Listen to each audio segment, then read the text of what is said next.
जय जगन्नाथ बंधुମାନେ ମୁଁ ମିଟୁ ମୋ ୟୁଟ୍ୟୁବ ଚ୍ୟାନେଲ ମିଟୁ ଭାଇନା କିଚେନ ବ୍ଲଗର ଏ ଗୋଟେ ନୂଆ ଏପିସୋଡ ମନେ ପଡ଼େ ପିଲା ଦିନର କଥା। ଏ ଯେ ନୂଆ ଏପିସୋଡ ହେଇଛି ସେ ଏପିସୋଡରେ ଆଜି ଦୀପକ କହିବ ତାର ଛୋଟବେଳର ଗୋଟେ ସ୍ମଲ୍ ମେମୋରି ଚାଇଲ୍ଡହୁଡ୍ ମେମୋରି ବିଷୟରେ ଆଜି ଟିକେ କହିବ। ଆମ ବନ୍ଧୁମାନେ ଯଦି ଆମ ଚ୍ୟାନେଲରେ ନୂଆ ଅଛନ୍ତି ଚ୍ୟାନେଲକୁ ସବସ୍କ୍ରାଇବ କରନ୍ତୁ, ବେଲ୍ ଆଇକନ୍ ପ୍ରେସ୍ କରନ୍ତୁ, ଭିଡ଼ିଓଟି ଦେଖନ୍ତୁ। ଆସନ୍ତୁ ଡେରି ନକରି ଷ୍ଟାର୍ଟ କରିବା। ଦୀପକ ତା ଛୋଟବେଳର ଗୋଟେ ଛୋଟ ମେମୋରି ବିଷୟରେ କହିବ। ଦୀପକ କୁହ। ଆଗରୁ ତ ଆମେ ଡିସ୍କସନ୍ କରିଥିଲେ ଛୋଟବେଳର କିଛି କଥା ଯୋଉଟାକି ଆମର ଅଲରେଡି 5ଟା ପାର୍ଟ ହେଇଗଲାଣି।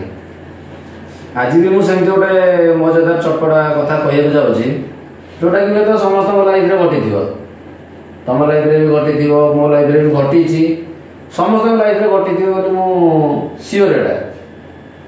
ସେଟା କ'ଣ ନା ଛୋଟ ଛୋଟ ଚୋରି, ଯୋଉଟାକି ଚୋରି ବୋଲି କୁହାଯାଏ କିନ୍ତୁ ପିଲାବେଳେ ସେଟା ଆମକୁ ଭଲ ଲାଗେ କରିବା ପାଇଁ।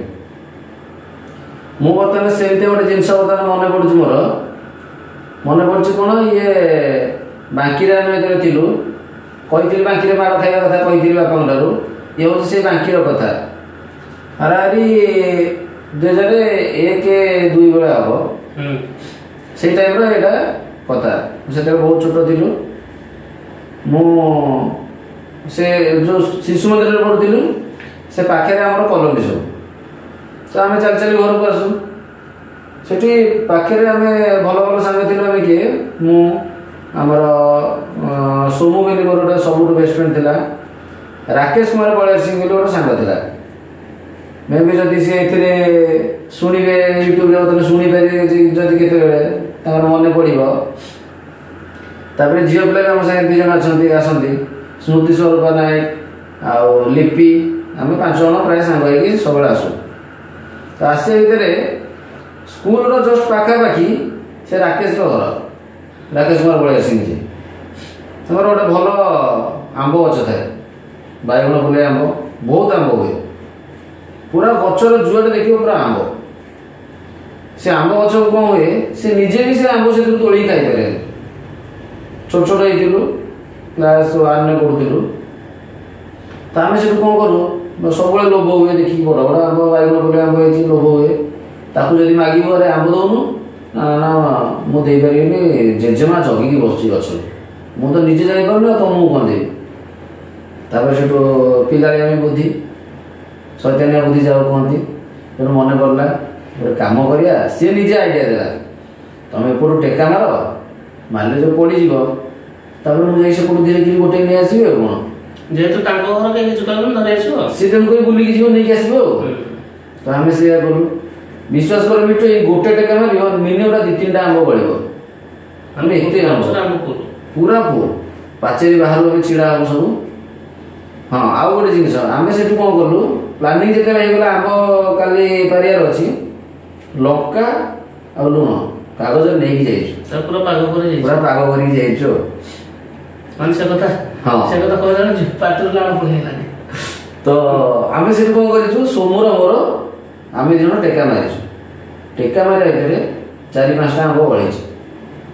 ରାକେଶ କ'ଣ କରିଛି, ସେପଟେ ଘର ପଟେ ବୁଲିକି ଗଲା ପରେ ସେଠୁ ଧୀରେ କି ତା ଜେଜେମାକୁ ମାନେ ଟିକେ କମ୍ ଦେଖାଯାଏ। ସେ ଜାଣିଲା ଯେ କିଛି ପଡ଼ିଲା, ହାଏ କ'ଣ ହେଲା, ଟେକା କିଏ ଯେଉଁ କ'ଣ ହେଲା ବୋଲି ସେ ଟେକା ମାରିବା କଥା ଜାଣିପାରିଲାନି। କିଛି ଗୋଟେ ହେଲା ବୋଲି ସେ ଜାଣିଲା। ଇଏ ଭିତରୁ ଦୌଡ଼ିକି ସାଙ୍ଗେ ସାଙ୍ଗେ ପଳେଇଛି। ଆମେ ଟେକା ମାରିଲୁ, ସେ ତାପରେ ଦୌଡ଼ିକି ପଳେଇଛି। ଯାଇକି ସେଠୁ ଆମ୍ବ ଗୁଡ଼ାକ ନେଇକି ଆସିଲା। ଆମେ ସେଠୁ ସିଏ ଯେତେବେଳେ ଭିତରକୁ ଗଲା ଆମ୍ବ ଆଣିବାକୁ, ଆମ ମନ ଆଉ ସମ୍ଭାଳିଲାନି। କେତେଟା ଆମ୍ବ ପଡ଼ିଛି, କ'ଣ ହେଇଛି ପାଚିରେ। ତାପରେ ପାଚିରି ହାଇଟ୍ ଟିକେ 5-6 ଫୁଟ ଭଳିଆ ଥାଏ, ଆମେ ଛୋଟ ଛୋଟ। ତଥାପି ଆମେ କ'ଣ କଲୁ, ବହୁତ କଷ୍ଟରେ ମୁଁ ଚଢ଼ିବାକୁ ଚେଷ୍ଟା କଲି। ମୋ ପଛପଟୁ ସୋମୁ, ଲିପି ଆଉ ଆମର ଯେଉଁ ସ୍ମୃତି ସ୍ୱରୂପା ନାୟକ ଥିଲା, ନିକି, ସେ ସବୁ ପେଲିଲେ।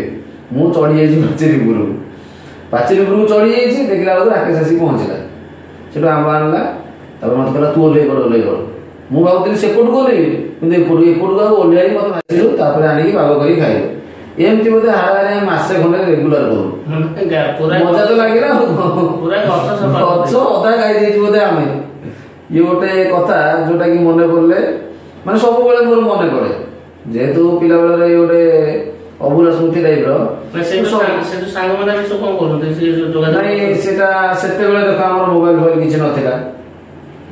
ସେମାନେ ବର୍ତ୍ତମାନ କେହି ଜଣେ ବି ବାଙ୍କିର କେହି ଜଣେ ବି ସାଙ୍ଗ ମୁଁ ବୋଧେ ବାଙ୍କି 20 ବର୍ଷ ଖଣ୍ଡେ ଡିଷ୍ଟାନ୍ସ ହେଇଗଲା ମତେ, ଯୋଉଟା କି ନା ତ ଆମର କିଛି କମ୍ୟୁନିକେସନ ଅଛି ନା କିଛି ବି ନାହିଁ।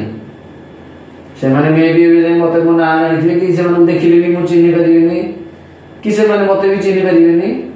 ସେଟା ମେ ବି ବର୍ତ୍ତମାନ ଯେହେତୁ ଫୋନ ସହିତ ନଥିଲା ତେଣୁ କରି କମ୍ୟୁନିକେସନ କିଛି ବି ନାହିଁ, ନା ତ କାହା ସହିତ ମୋ ଟଚ୍ ବି ନାହିଁ। କିନ୍ତୁ ମନେ ଅଛି ସବୁ କଥା, କିନ୍ତୁ ମନେ ଅଛି ନା ବି ସେମାନଙ୍କର ମନେ ଅଛି, କାରଣ ସେମାନେ ଯେହେତୁ ମୋର ବହୁତ କ୍ଲୋଜ ଫ୍ରେଣ୍ଡ ଥିଲେ ସେମାନଙ୍କ ନାଁ ବି ସବୁ ମନେ ଅଛି। ଯାହା ହଉ ଗୋଟେ ଭଲ ଚାପ୍ଟର ତାଙ୍କର କହିଲେ। ଆଉ ଠିକ ଅଛି ବନ୍ଧୁମାନେ, ଦୀପକ ଠାରୁ ଶୁଣିଲେ ତାର ଗୋଟେ ଛୋଟ ବେଳର ମେମୋରି, ଯୋଉଟା ଚାଇଲ୍ଡହୁଡ୍ ମେମୋରି ଆମେ କହୁଛେ, ବହୁତ ମଜାଦାର ଥିଲା। ଯୋଉଟା ଛୋଟବେଳେ ଯୋଉ ଚୋରି କରୁଥିଲେ ସିଏ ଗୋଟେ ମଜା, କାହିଁକିନା ସେତେବେଳେ ଜାଣିନଥିବେ ଛୋଟ ବୟସରେ ଚୋରି କଣ ଭଲ କଣ ମନ୍ଦ କଣ, ଗୋଟେ ଖୁସି ତ ହେଇଛି ମଜା। ଆଉ ଏମିତି ଆମ ସହିତ ଯୋଡ଼ି ହେଇ ରୁହନ୍ତୁ। ଗୋଟେ ଆପଣଙ୍କୁ ଆମର ଗୋଟେ ଭଲ ମଜାଦାର କଥା କହିବୁ, ଛୋଟବେଳର ମେମୋରି ଆମର ମନେ ପଡ଼ିଯାଉଛି। ଆଉ ମନେ ପଡ଼ିଯାଉଥିବା ମେମୋରି ଆପଣଙ୍କ ଆଗରେ ପ୍ରକାଶ କରିବୁ। ଆପଣ ନିଶ୍ଚିନ୍ତ ଦିନେ ନା ଦିନେ ଏଇ ଷ୍ଟେଜ ଦେଇ ଯାଇଥିବେ, ତା ସହିତ ଆପଣଙ୍କର ଏ ଯୋଉ ମେମୋରି ସହିତ କିଛି ନା କିଛି ମେଳ ଖୁଆଉଥିବ। ଯଦି ବି କିଛିଟା ଅଂଶରେ ଆମ କଥାଟା ଆପଣଙ୍କୁ ହାର୍ଟକୁ ଛୁଇଁଲା, ତାହେଲେ ଆମେ ଜାଣିବୁ ଯେ ଆମ ପ୍ରୟାସଟା ସାର୍ଥକ ହେଇଛି।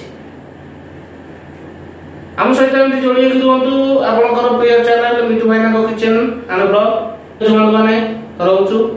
ନମସ୍କାର, ଜୟ ଜଗନ୍ନାଥ। ପୁଣି ଦେଖା ହବ ଆଉ ଗୋଟେ ନୂଆ ଭିଡ଼ିଓରେ।